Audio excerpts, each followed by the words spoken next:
Hello everyone, this is Manish. Welcome back to our YouTube channel corpus juris.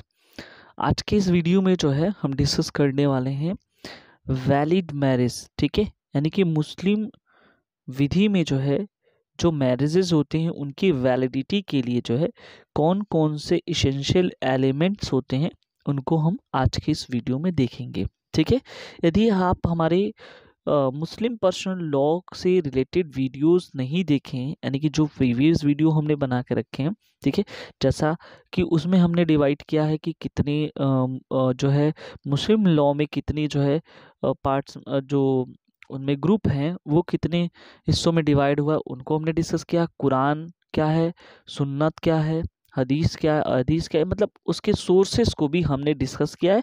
और साथ ही साथ जो है मुस्लिम मैरिज क्या होते हैं और मुस्लिम मैरिज कॉन्ट्रैक्ट है या सैक्रामेंट है, ये भी हम अपने प्रीवियस वीडियो में डिस्कस कर चुके हैं। यदि आप वो नहीं देखे तो हमारे प्लेलिस्ट में जाइए और वहाँ से उसका लाभ उठा सकते हैं। तो ठीक है, चलिए स्टार्ट करते हैं। मुस्लिम पर्सनल लॉ, जैसा कि हमको पता है कि जो मुस्लिम है, मुस्लिम पर्सनल लॉ जो जिस तरह से रेगुलेट होता है ठीक उसी तरह से हिंदू पर्सनल लॉ की एक जो है एक्ट बना हुआ है, हिंदू मैरिज 1955 का। ठीक है, तो हमने देखा कि 1955 में जो 1955 की जो एक्ट है हिंदू मैरिज, ठीक है, उसमें क्या था कि उसमें बताया गया था कि जो मैरिजेस होते हैं उसके लिए भी इसेंशियल कंडीशन जो है उसके सेक्शन 5 में जो है देकर रखा है। ठीक है, यानी कि कोई भी मैरिज वैलिड कब होगा, ठीक है, उसमें जो है बता के रखा गया। सेक्शन 5 में कंडीशन दिया हुआ है कि कंडीशन उसके लिए। ठीक है, और सेक्शन 7 जो है, सेक्शन 7 वो बताता है कि सेक्रामेंट के बारे में। ठीक है, सीधी सीधी बात है, वो बताता है कि 7 स्टेप जो है कंप्लीटेड होनी चाहिए, यानी कि वो जो है सप्तपदी की बात करता है। ठीक है, ठीक ऐसे ही हम कुछ चीज़ों को देखेंगे मुस्लिम लॉ में, यानी कि जो मैरिज को वैलिड बनाता हो। तो क्या क्या कंडीशन है हम एक एक करके देख लेते हैं। तो चलिए स्टार्ट करते हैं कंडीशन। ठीक है, तो सबसे पहला कंडीशन ये है, सबसे पहला कंडीशन कि वहां पे जो जो विवाह होगा, यानी कि जो मैरिज होगा, जो मैरिज होगा वहां पे दोनों पार्टीज, यानी कि दोनों पार्टीज में एक जो पार्टीज है यानी हस्बैंड की पार्टीज और दूसरी पार्टी वाइफ की पार्टीज। ठीक है, दोनों पार्टीज जो क्या करेंगी वहां पे मौजूद रहेंगी। मतलब दोनों पार्टीज क्या होंगी मौजूद, की बात तो ठीक है, वो कैसी होंगी, कॉम्पिटेंट होने चाहिए। ठीक है, कैसी होनी चाहिए, कॉम्पिटेंट होनी चाहिए।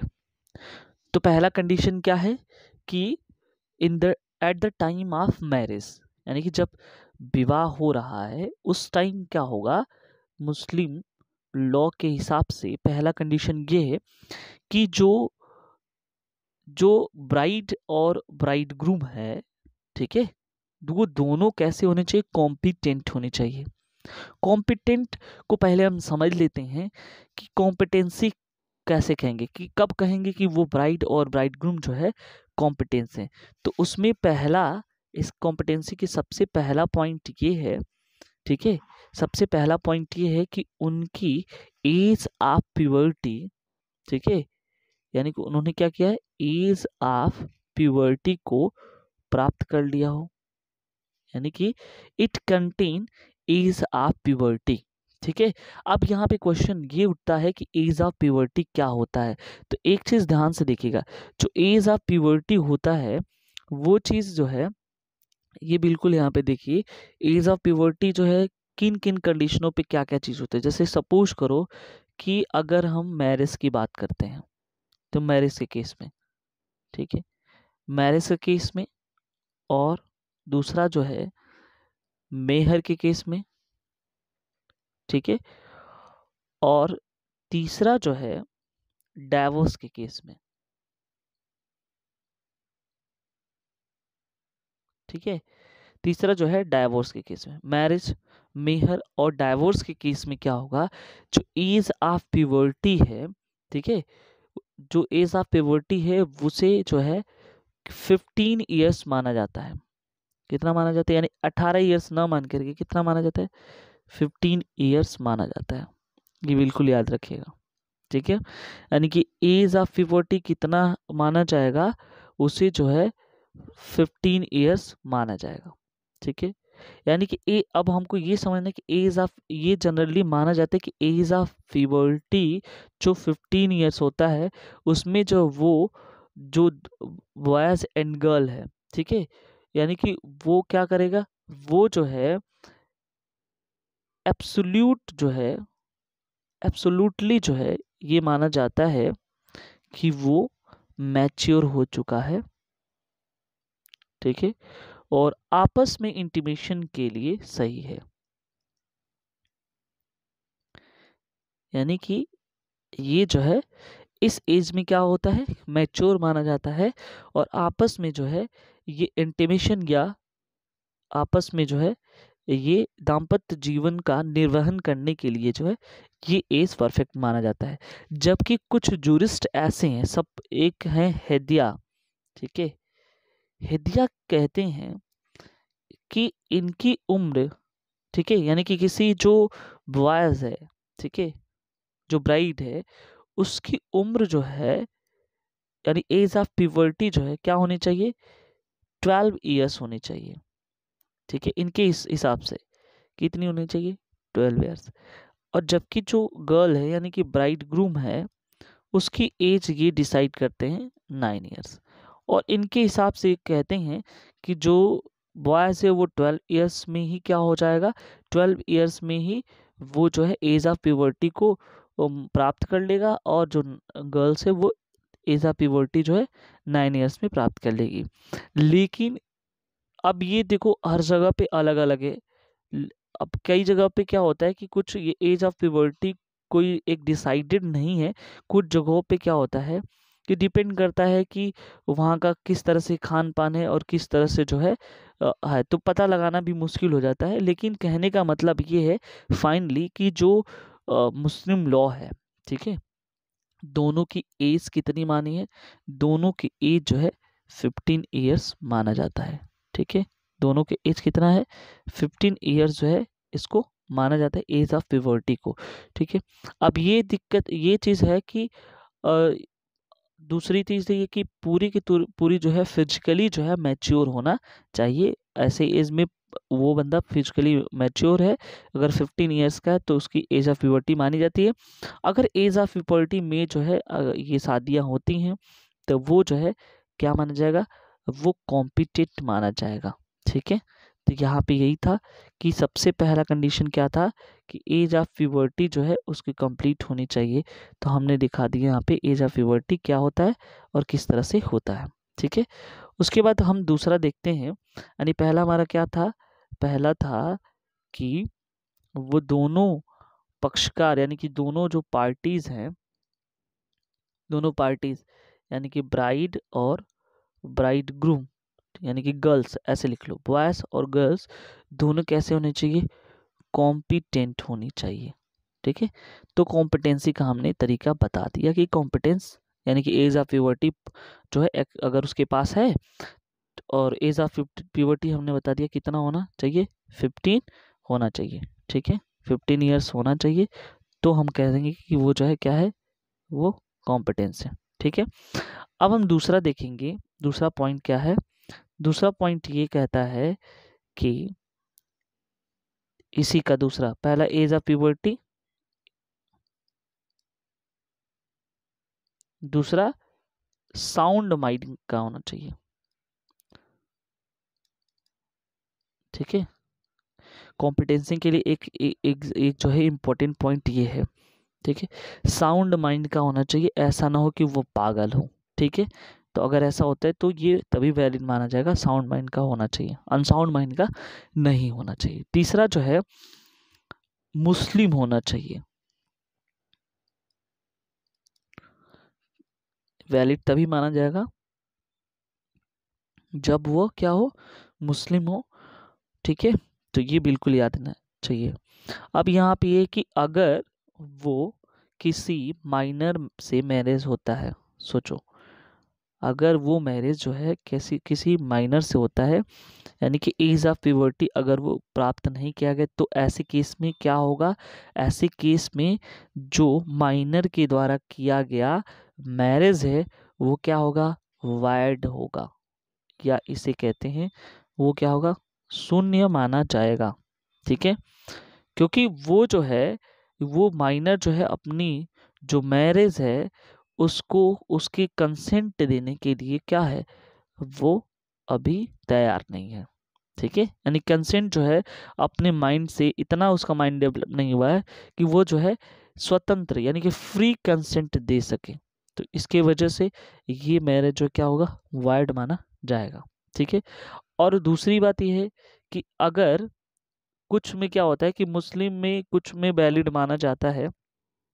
ठीक है, वो कैसे वैलिड माना जाएगा? तो अब देखो, अगर उसके बिहाफ पे उसका गार्जियन, ठीक है, उसके बिहाफ पे अगर उसका गार्जियन जो है साइन दे देता है या कंसेंट दे देता है, तो जो है वो क्या माना जाएगा? वैलिड माना जाएगा।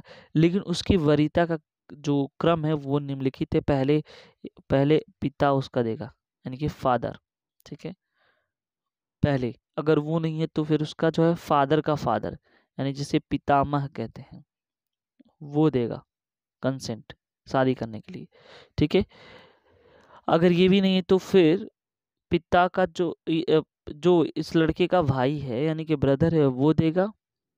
और तब अगर भाई भी नहीं होगा तो क्यों कौन देगा? उसकी माँ देगी, यानी कि मदर जो है कंसेंट देगी। ठीक है, और अगर ये भी ना रहा तो इसका जो मैटर्निटी से है यानी कि मैटरनल अंकल या जिसे कहते हैं मामा, ठीक है, वो देगा या उसके कुल से संबंधित कोई भी व्यक्ति देगा। तो कहने का मतलब है कि क्या होगा कि अवयस्क द्वारा यानी कि माइनर द्वारा जो है अगर कोई वो एज ऑफ प्यूबर्टी नहीं हासिल किया है तो अगर वो शादी करता है तो कैसा माना जाएगा? वाइड माना जाएगा। और वो साथ ही साथ जो है लेकिन किसी माइनर के द्वारा अगर अभिवाहक जो है यहाँ पे यानी कि गार्जियंस जो है कंसेंट देता है, ठीक है, तो उसके कंसेंट पे जो है वो जो शादी होगी, मैरिज होगी, वो वैलिड मानी जाएगी। और वो ये इसका जो है क्रम यहाँ पे देख रखा है कि कौन कौन जो है इसको दे सकता है। ठीक है, अब देखो यहाँ पे तो पहला हमने देख लिया, सबसे पहला क्या था कि कॉम्पिटेंसी। कॉम्पिटेंसी कॉम्पिटेंसी हमने देख लिया। ठीक है, उसमें हमने कॉम्पिटेंसी की पूरी डिटेल में हमने स्टडी की। अब जो दूसरा पॉइंट है, ठीक है, वहाँ दूसरा पॉइंट क्या है कि दोनों पक्षकारों के जो यानी जो पार्टीज हैं, ठीक है, उनकी जो गार्जियन है, उनके गार्जियन है, उनके क्या होना चाहिए? फ्री कंसेंट होना चाहिए। ठीक है, यानी कि उनके गार्जियन की क्या होनी चाहिए? स्वतंत्र सहमति होनी चाहिए। ठीक है, अब स्वतंत्र सहमति उनके गार्जियन की किस तरह से होगी? यानी कि फ्री कंसेंट होनी चाहिए। ठीक है, अगर पार्टी से तो ठीक है, उसकी तो सहमति तो होनी चाहिए, लेकिन अभी जैसे हमने पीछे डिस्कस किया था कि अगर वो कैसा हो? अवयस्क हो। ठीक है, तो अवयस्क में क्या होगा? उसकी जो है सहमति क्या होगी? उसके गार्जियन दे सकते हैं, यानी कि गार्जियन ही उसकी सहमति दे करके जो है और आगे चल सकते हैं। ठीक है, तो दूसरी बात ये है कि स्वतंत्र सहमति को भी कहाँ पे बताया गया, यानी कि यहाँ पे जबरदस्ती ना करा, यानी कि कई बार क्या होता है कि जिसे कहते हैं अनड्यू इन्फ्लुएंस, अनड्यू इन्फ्लुएंस, ठीक है, या किसी फोर्स किसी फोर्स को दे करके या धमकी दे करके, थ्रेट दे करके वो शादी नहीं कराई गई है। ठीक है, अगर ऐसा होता है तो वो जो शादी होगी कैसी होगी? वाइड मानी जाएगी। ठीक है, ये बिल्कुल याद रखिएगा।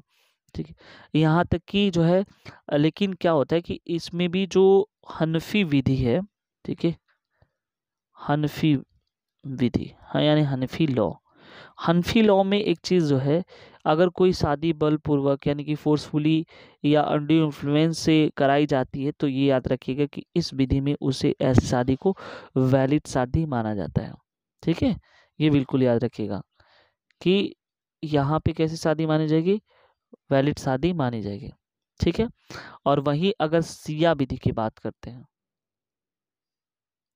सिया लॉ में, ठीक है, तो यहाँ पे अगर जबरदस्ती ऐसी शादी होती तो कैसी मानी जाएगी, ये वायड मानी जाएगी। ठीक है, फ्रॉड या मिस्टेक ऑफ फैक्ट से रिलेटेड हो या अंडू इन्फ्लुएंस की वजह से या फोर्सफुली जो है अगर शादी कराई जाती तो हनफी में जो कैसा माना जाएगा, वैलिड। सिया और सुन्नी में कैसा माना जाएगा, वायड माना जाएगा। तो बिल्कुल जो है आपको याद होनी चाहिए। ठीक है, तो हमारे पास दो हो गए, एक तो सक्षम होने चाहिए यानी कि कॉम्पिटेंसी होनी चाहिए पक्षकार की, ठीक है, कॉम्पिटेंट होनी चाहिए, और दूसरी जो है गार्जियन का कंसेंट होना चाहिए, वो भी कैसा, फ्री कंसेंट होना चाहिए। ठीक है, तीसरा जो है जो विवाह के लिए, जो मैरिज के लिए जो जो भी औपचारिकताएं हैं, ठीक है, वो पूरी होनी चाहिए। औपचारिकताओं का मतलब जैसे कि जो ट्रेडिशन है इनका, ठीक है, वो कंप्लीट होना चाहिए। क्या है ट्रेडिशन, उसको हम समझ लेते हैं।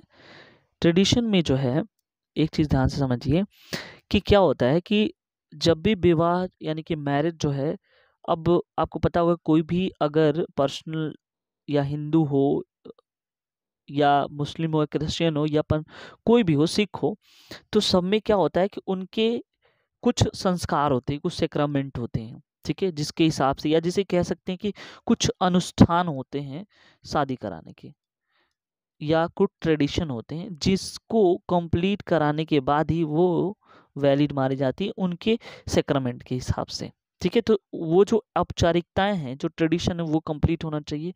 तो क्या होता है कि यहाँ पे कहा जाता है कि मुस्लिम विवाह को पूर्ण होने के लिए, ठीक है, जो लीगल फॉर्मेलिटी है वो मात्र यही है कि इनके हिसाब से क्या होने चाहिए, एक पार्टी क्या करता है, ऑफर देता है, ठीक है, ठीक है, और दूसरा पार्टी क्या करता है, एक्सेप्ट करता है या एक्सेप्टेंस कह सकता है। ठीक है, ऑफर कहो या इसे ही कहो प्रपोजल। प्रपोजल और एक्सेप्टेंस का यहाँ पे रूल चलता है। अगर मुस्लिम में देखें तो प्रपोजल को इज़्ज़ब कहते हैं, ठीक है, इसे क्या बोलेंगे, इजाब कहेंगे, इजाब, ठीक है, और एक्सेप्टेंस को हम बोलेंगे कबूल। ठीक है, तो एक पार्टी जो है प्रपोजल देगा तो दूसरा जो है इसको कबूल करेगा। ठीक है, और ये कब कैसे होनी चाहिए, ये एक ही बैठक में होनी चाहिए। ये नहीं कि अभी इज़ब हुआ है और उसके बाद थोड़ी देर बाद जो है उठ करके चले जाएं वहाँ से, और फिर थोड़ी देर बाद आएँ और उसके बाद जो है कबूल करें। तो ये बिल्कुल यहाँ पे अगर ऐसा होता है तो ये जो है वैलिड नहीं माना जाएगा। यानी कि जो इज़ब और कबूल है वो कैसी होनी चाहिए, एक ही बैठक में होनी चाहिए। ठीक है, ये बिल्कुल याद रखिएगा। ठीक है, तो लीगल फॉर्मेलिटी जो है यहाँ पे ये माना जाता है कि यहाँ पे इज़ब और कबूल होनी चाहिए।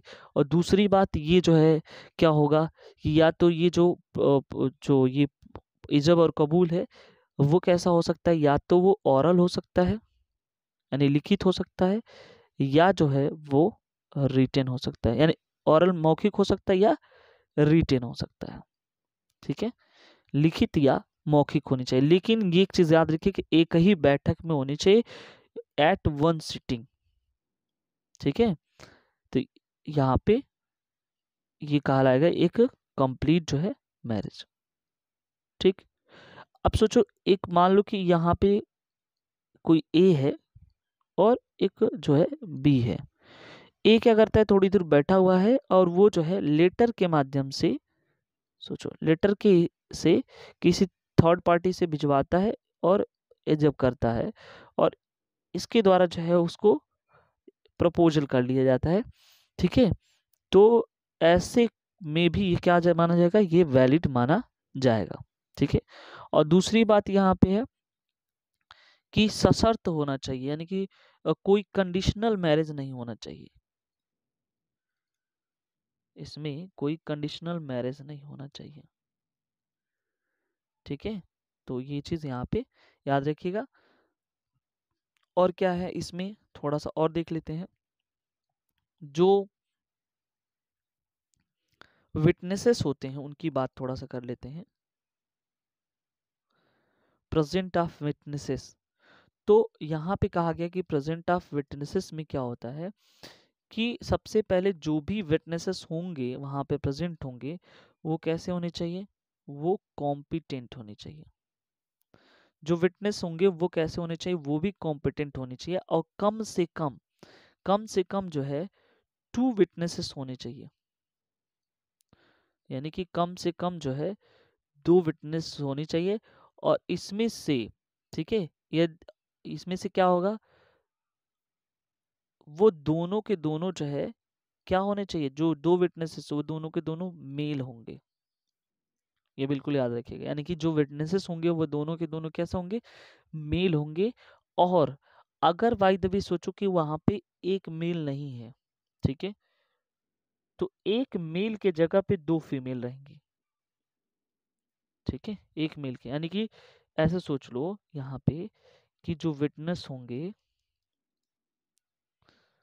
वो क्या होंगे, 2 मेल होंगे।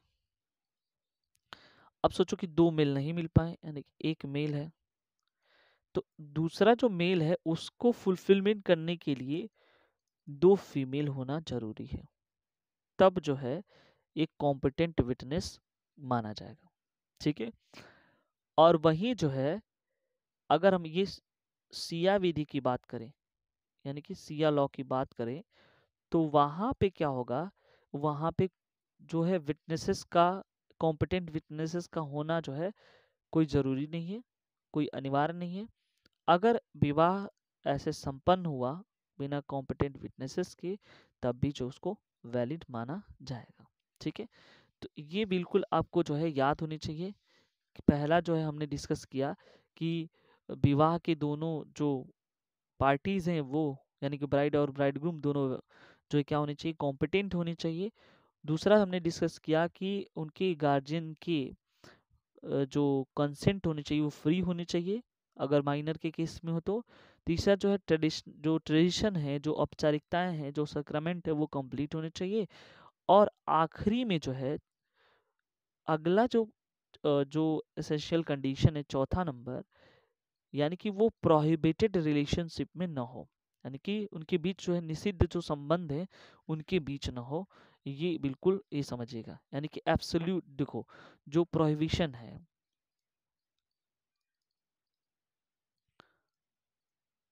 जो प्रोहिबिटेड रिलेशन है उनके अंतर्गत नहीं आनी चाहिए। ठीक है।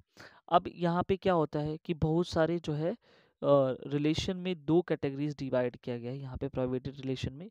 सबसे पहला है कि एक एब्सोल्यूट प्रोहिबिशन, एब्सोल्यूट प्रोहिबिशन। और ये वाला जो सेकंड है उसे कहते हैं मैंडेटरी, या ऐसे कह लो कि रिलेटिव। एब्सोल्यूट को मैंडेटरी प्रोहिबिशन कहेंगे और ये होगा रिलेटिव प्रोहिबिशन।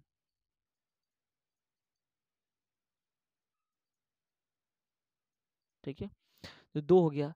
अब यहाँ पे क्या होगा, अगर एब्सोल्यूट या मैंडेटरी प्रोहिबिशन जो कहा गया है, ठीक है, अगर उसका वायलेशन होता है तो वो जो है मैरिज क्या होगा, वाइड माना जाएगा। ठीक है। अब हमको ये समझना है कि एब्सोल्यूट जो प्रोहिबिशन है वो कौन से जो है रिलेशनशिप को बताता है। तो पहला इसमें याद रखिएगा कि अगर कॉन्सेग्यूनिटी है, कॉन्सेग्विनिटी, यानी कि जिसे कहते हैं निकट रक्त संबंध अगर है, तो वहां अगर उनके बीच अगर जो है विवाह होता है तो क्या माना जाएगा, वो जो है वैलिड नहीं माना जाएगा, यानी कि वाइड माना जाएगा। दूसरा जो है एफिनिटी, रक्त संबंध नहीं है लेकिन काफी निकटता है, तो भी जो है जीरो यानी कि वैलिड माना जाएगा। और तीसरा नंबर है यहाँ पे फोर्टरेज। फोर्ट्रेज है तब भी जो है यानी कि वहां पे माना जाएगा। फाइनली हम अगर देखें एक एक को करके डिस्कस कॉन्सेग्यूनिटी वगैरह को सारा को डिस्कस करेंगे, तो कॉन्सेग्यूनिटी में देखेंगे कि यानी रक्त संबंध में तो क्या होगा कि वो जो है अपने पूर्वज और वंशज, चाहे वो एसेंडेंट हो, एसेंडेंट या डिसेंडेंट, किसी से भी, यानी कि किसी, अगर सपोज कर लो कि वो मेल है, सपोज कर लो कि जो ब्राइड है तो वो क्या करेगा, वो जो है न तो अपनी माँ से, मदर से, न ग्रैंड मदर से, ठीक है, और न मदर के मदर से,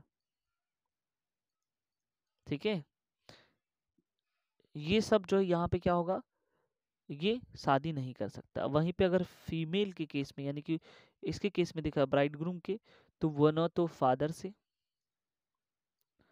न तो ग्रैंड फादर से, और न ही जो है अपने पैटर्नल पैटर्नल फादर या कह सकते हो नाना से, ठीक है, या पैटर्नल मैटर्नल जो है ग्रैंडफादर से वो विवाह नहीं कर सकती है। तो ये जो कॉन्सेग्यूनिटी का रूल है, ठीक है। और साथ ही साथ जो, और अगर डिसेंडेंट की कैटेगरी में देखें, तो अगर वो मेल के केस में यानी कि ब्राइड के केस में देखा जाए, तो वो क्या करेगा, वो न तो जो है वह व्यक्ति अपनी, ठीक है, सिस्टर से, और न ही जो है केवल, वो भी कैसा होना चाहिए, फुल ब्लड होना चाहिए, ठीक है, सगे, ठीक है, क्योंकि यहाँ पे ये फुल ब्लड रिलेशन होना चाहिए, जरूरी है। तो वहां पे क्या होगा, न तो ये अपनी, जैसे होता है भांजी, ठीक है, भांजी क्या होता है, बहन की लड़की, उससे भी नहीं कर सकता है, ठीक है, और न तो अपने भाई की लड़की से, यानी कि ये सब जो है फुल ब्लड रिलेशनशिप में आएंगे, यहाँ पे ये शादियां नहीं हो सकती हैं। तो ठीक ऐसे ही फीमेल के केस में देखा जाए, तो वो न तो अपने भतीजे, न तो अपने किसी भाई से, ठीक है, फुल ब्लड से, ठीक है, डिसेंडेंट की कैटेगरी में, या चचेरे ममेरे फुफेरे भाई बहन से, किसी से भी ये, लेकिन हाँ चचेरे और ममेरे और फुफेरे भाई से ही शादी हो सकता है, ठीक है, मुस्लिम में ये वैलिड माना जाता है। तो ये बिल्कुल याद रखिएगा यहाँ पे। उसके बाद हम निकटता की अगर बात कर लेते हैं, जैसे एफिनिटी की बात कर लेते हैं, तो यहाँ पे जैसे कि क्या होता है कि ये माना जाता है कि किन्हीं दो व्यक्तियों के बीच अगर एफिनिटी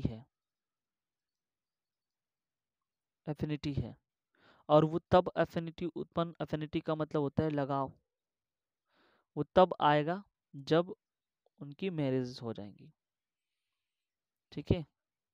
तो ये माना जाता है कि इसके बाद क्या होगा कि जो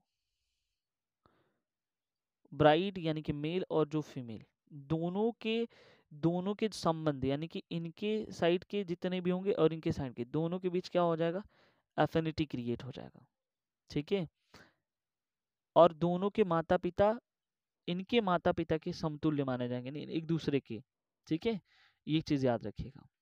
तो हमने देखा कि वहां पे जो है किस तरह से जो है चारों कैटेगरीज हमने देख लिया कि किस तरह से यहाँ पे विवाह जो है वैलिड माने जाते हैं, और कब जो है विवाह जो है वैलिड नहीं माने जाएंगे।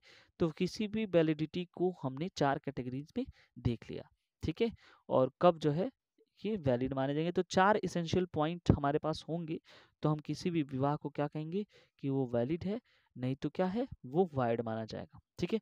I hope you enjoy this videos.